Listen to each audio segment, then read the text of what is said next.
Alright, hello fellow YouTubers. We made this foam cutter, hot wire foam cutter, to cut a rather large piece of foam. We're cutting some blades, wings, what have you, for my wind turbine, small 4 kilowatt wind turbine, which unfortunately has broken blades.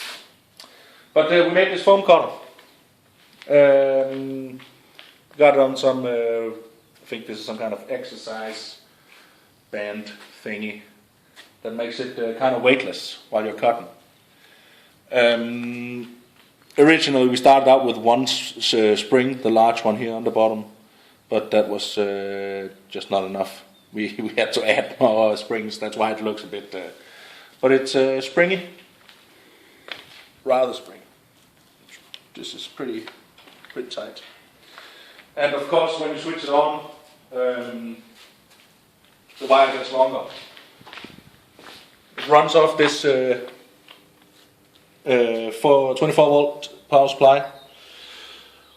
In the beginning it pulls around 13, 14 amps, but as it gets hot it goes down to around 10, evens out at around 10.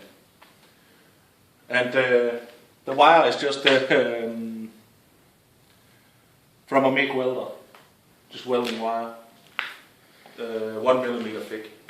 Seems to do the job just fine. And as you can see, there's some residue from the foam on it. Probably not healthy to inhale. But it's a two-person job. We have these templates at each end with the numbers. And we've been playing around with where we start. You know, if we start here on the curve, or we start at the pointy end. It's kind of learning by doing, I guess.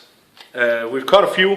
I think we cut, but now six blades, and they turn out all right.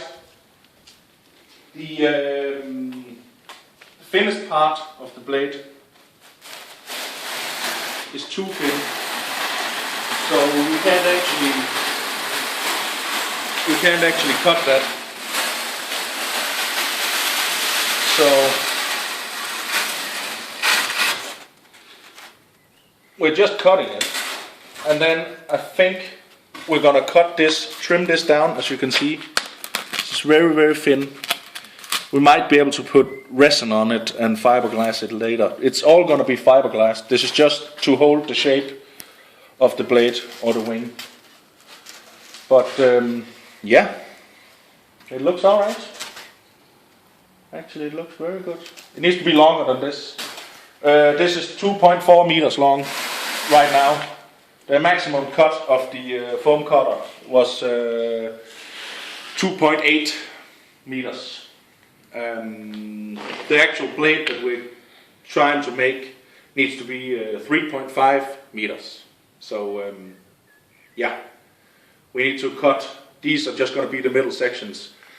Then we're going to cut two smaller pieces, and we're going to try and put a template at one end, and then just fasten it at a point at the other end, and then make it like taper in, so that when the blade finishes, it's going to go in and become pointy at both ends. And that's kind of what we're trying to do. But hey, hot foam cutter, the most easy thing to make ever. And even though we kind of, I don't know, maybe over-engineered it with the springy thing and this here, I don't know. But it seems to work great. Further updates will come shortly.